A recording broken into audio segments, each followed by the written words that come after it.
my name is Nissar Hussain. I'm from a Pakistani Kashmiri background, born and raised, first generation born to immigrant parents.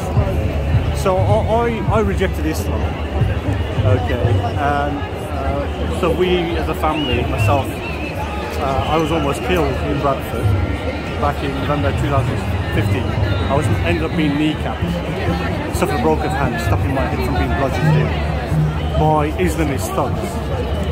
So although I foolishly believe in British freedoms and values and our democracy, which has been dashed to pieces.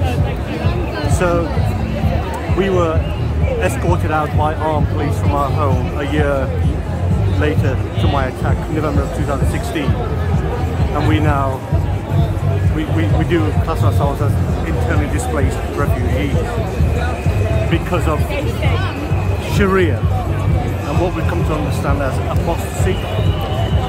So we are trying to highlight the rigours and perils of Sharia by those like myself who reject Islam or being a Muslim, and the consequences that we suffer. It's almost like being in Saudi Arabia or Pakistan, in a country where I've been born and raised, and I could never envisage a day that this would ever happen. I really can't express to you in words how serious it is for ex-Muslims and the genocidal threat to people like myself.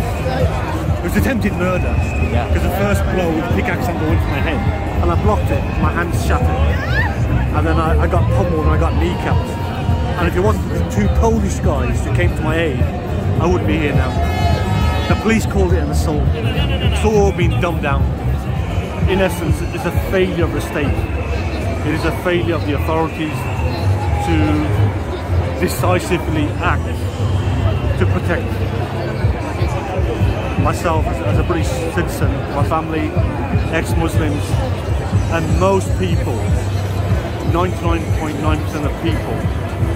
These wonderful liberals haven't got a clue as to what ex-Muslims are going through and what they're living with and the consequence of being killed in this country. Why did I leave? Well,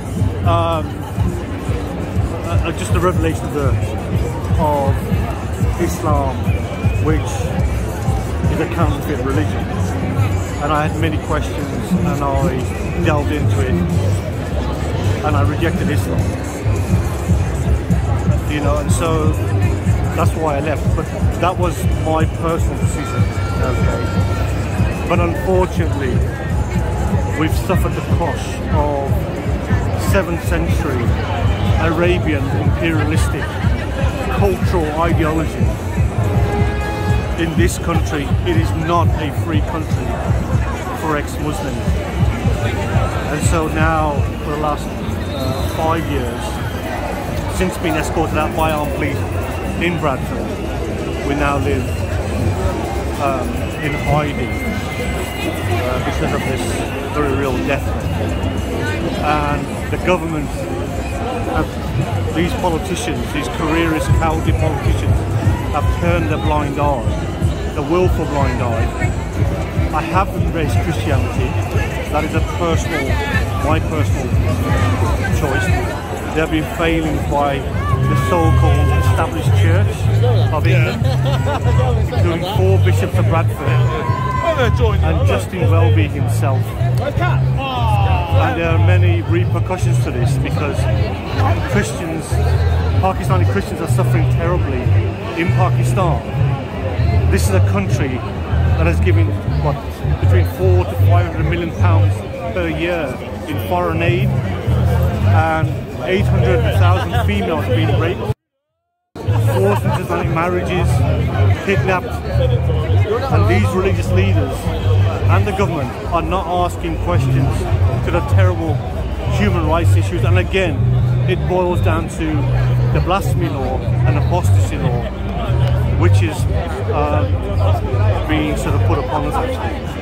And so we've been completely sidelined, dismissed, ignored, and it is again a failure of the state of it.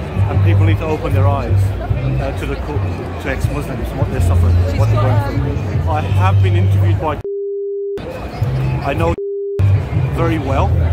I consider him a friend, you know, and I don't buy into this myth that he's a racist by the woke and the liberals. He's a very brave fella.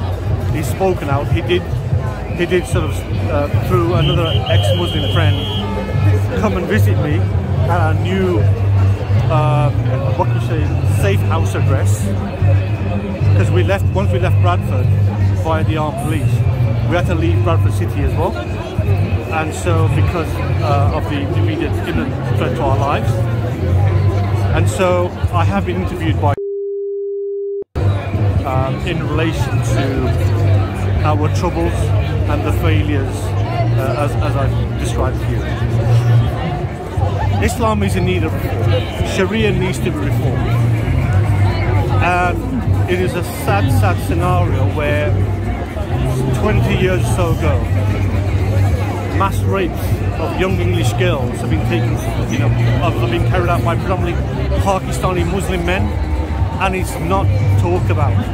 And I do take my hat off to the man. I've got a lot of respect for him, for his bravery and courage to speak out. But as a result, it's become public enemy number one. And in essence, in a similar vein, I also, trying to raise the pride of ex-Muslims. I'm also in a similar fashion, you know, being targeted and kind of being dumbed down and pointed at for this terrible situation. And again, it boils down to whatever your right hand possesses, the ideology, the kuffar, the kafir, the unbeliever, the infidel, and therefore to rape and pillage with impunity. The legalized apostasy campaign. So one can access it through www.legalized apostasy, and it should just spring it out, and you'll see all what the legalized apostasy campaign is about. These people need to be held to account that in this country, in the West, they have no right to go and kill, want to kill ex-Muslims in particular, okay, because it is a cardinal sin.